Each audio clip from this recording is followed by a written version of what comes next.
Bueno, tenemos en este segmento, fascinante el tema, tenemos aquí a Pepe Forte, periodista, conductor del programa radial El Ático de Pepe, por la Radio Mambí. Nuestra emisora. Gracias, Oscar, por la invitación, la primera del año. Gracias. Y está el doctor Alfredo Hernández, psicólogo, psicoterapeuta, conductor del programa radial Mejorando Vidas en Actualidad Radio. Gracias. Un placer. Doctor Alfredo Hernández, por estar con nosotros. Vamos a dividir esto en dos partes. ¿Quiénes son esta gente, Pepe?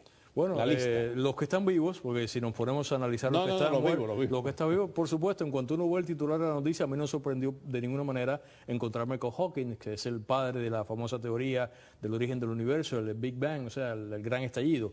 Pero francamente, sí la había estado siguiendo la historia, más o menos al coreano, olvido el nombre porque todos se parecen de alguna manera. No es Kim Jong-il. Kim Un-jong. Exacto, Kim Un-jong, es semejante, no son familias, pero bueno.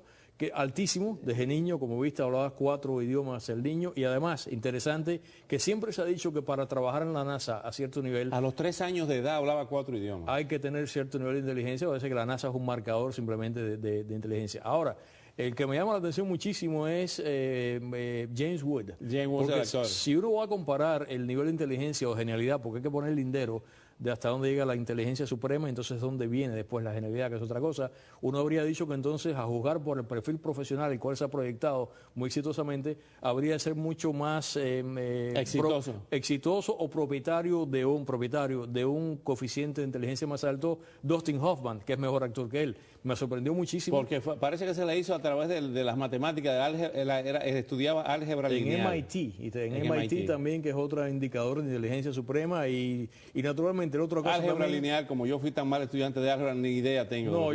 No, ni lineal, ni curva, ni ninguna. No. Y el otro también que me llama mucho la atención dentro del paquete de 10 es por supuesto Kasparov, porque naturalmente sí siempre se ha sabido, aunque yo no sé para qué otra cosa sirva, que ser un buen ajedrecista es una manifestación inequívoca de inteligencia, por la manera en que tú tienes que organizar tu mente. Por lo menos de paciencia, sí. De paciencia por lo menos, y de silencio. Doctor Hernández, Alfredo Hernández, ¿qué es la inteligencia? Mira, lo que nosotros llamamos inteligencia o el IQ no es nada más que un cociente, es una medida de lo que es tu edad mental dividido sobre tu edad cronológica, tu edad que has vivido de años. Tú agarras a un niño que tiene 3 años, pero tiene la inteligencia de uno de 6 sobre su edad cronológica, que es de 3 años, ahí tú sacas un número, ¿no? Se estima que el 50% de las personas están entre 90 y 110, por ejemplo. Pero en verdad esta medida no es nada más que lo que están estudiando es una serie de factores del ser humano, el pensamiento, la parte cognitiva nuestra, ¿no? Entonces tomas en cuenta una serie de valores importantes como lo que es tu habilidad de matemática, la habilidad verbal, de resolver problemas, lo que llaman spatial, la relación de espacio, cómo tú interpretas tu medio ambiente, el pensamiento abstracto.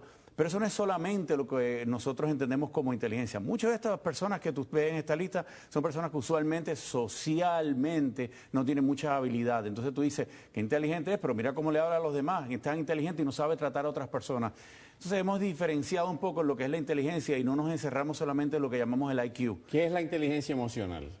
Ese es el otro componente, que tú tengas salud, porque hay personas que, por ejemplo, tú los conoces, pero son muy maduros. A lo mejor tienen 30 años, pero tienen la edad emocional de uno de 15, o tienen la inteligencia emocional de uno de 15. Nuevamente ya puedes hacer el cálculo, ¿no?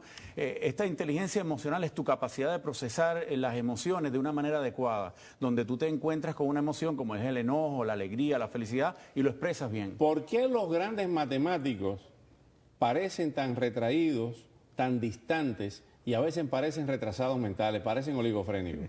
Sí, retrasados mentales quizás en el aspecto social, porque hay otra inteligencia que llamamos social. Sí. Ha habido muchos estudios de esto en la psicología. En verdad, el área de la inteligencia fue lo que lanzó a la psicología a ser un campo más respetado. Por ejemplo, Alberto Einstein, lo que nos viene a todos. Fracasó en la matemática. En la matemática y en la escuela lo votaban, porque vivía mirando para el techo, totalmente distraído.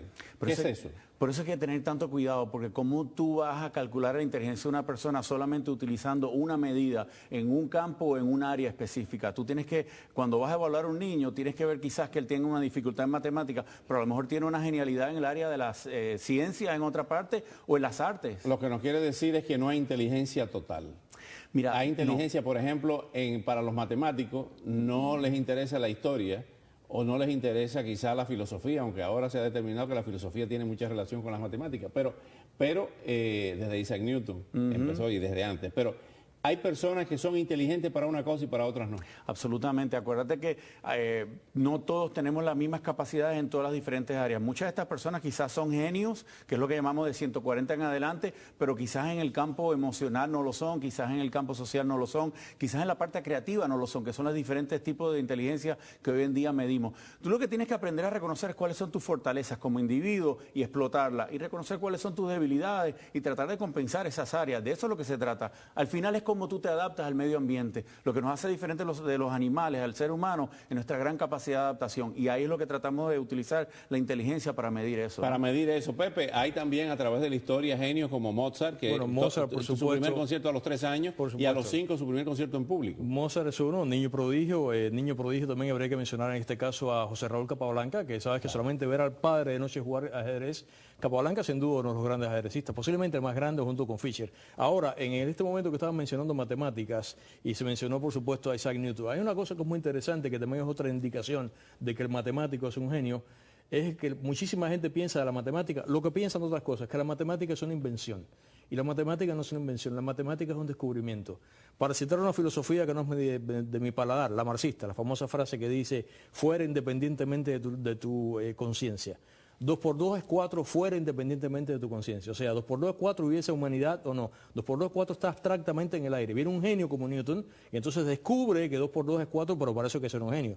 Y por ahí para allá sigue, terminas en tu atormentador logaritmo o álgebra o lo que fuese, ¿no? Pero realmente ese es otro de los signos de inteligencia, el de los matemáticos, que se contrapone a lo que tú dices, que es la parte que me gusta más a mí, posiblemente a ti también, la filosofía.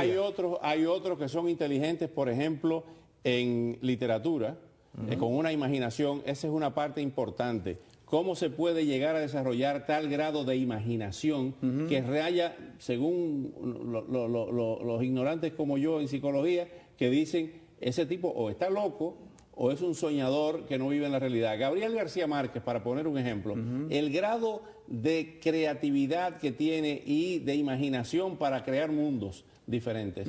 Borges, por ejemplo, Jorge Luis Borges. Son habilidades. ¿Qué tipo de inteligencia es esa? Esas son capacidades y habilidades con las cuales tú naces, por cierto. No hay ejercicio que tú puedas hacer para mejorar tu IQ. Eso no es posible. Es un grado que tú tienes desde que tú naces hasta que tú mueres. Estamos hablando de diferentes áreas. Hay personas que tienen la habilidad de procesar el medio ambiente muy rápido, pero no son tan creativos. Estas personas que tú estás describiendo tienen una capacidad muy grande verbal y además creativa, que es otra parte del componente cognitivo de lo como pensamos. Y estos son individuos que son, gracias a Dios, que los tenemos. Fuera de grupo, cuando Borges dice, por ejemplo, uno nunca recuerda el hecho original, sino la última vez que lo recordó.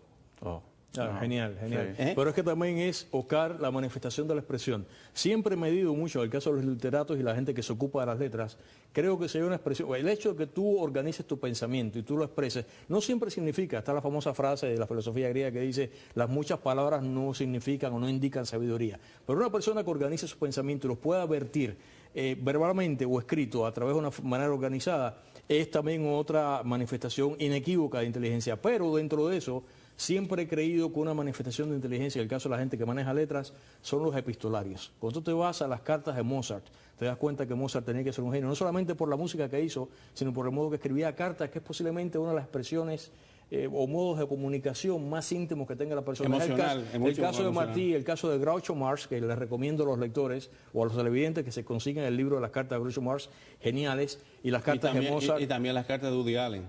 Que es otro genio. ¿Sabes un punto aquí que también interesante señalar? Es que con mucha frecuencia estas personas son muy, muy inteligentes en unas áreas y en otras tienden a tener unas debilidades muy grandes. Como que el cerebro compensa un poco y eso trae muchísima frustración. Cuando tú entiendes las cosas tan rápidamente, a lo mejor tú tienes esta gran capacidad de crear o de ser visionario, pero por otro lado a lo mejor no sabes cómo tratar a una persona. Los genios que terminan en el suicidio, totalmente aislados de sí mismos, exiliados de sí mismos. Por ejemplo, Kafka, Federico Nietzsche.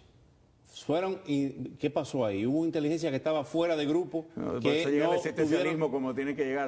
Que no llegaron a poderse comunicar con sus semejantes. Ese es el punto, cómo tú utilizas bien esta gran capacidad que tú tienes de entender el mundo, lo que te rodea, pero no te relacionas con él bien. Crea un gran espacio que no lo puedes alcanzar y las personas, te cuesta trabajo conectarte al resto del mundo. No tenemos que ir, pero los genios son locos. Con mucha frecuencia, Ah, sí, ¿no? La genialidad, claro, porque es lo que nosotros, ¿qué es lo que llamamos el loco? Acuérdate que lo que no es una persona mediocre, el estar entre 90 y 110 es lo que es ser mediocre, en verdad. Entonces, ellos no son mediocres y nos da locura también. Pero la inteligencia posiblemente te hace sufrir, posiblemente la persona ignorante sea más feliz que la persona inteligente, por eso explica los suicidios. Gracias, Pepe. Gracias, doctor Hernández, Alfredo, por venir esta noche. Y al volver, vamos a hablar con una de las figuras políticas más renombradas de Miami-Dade, la comisionada Rebeca Sosa, la primera mujer hispana en encabezar la Comisión del Condado.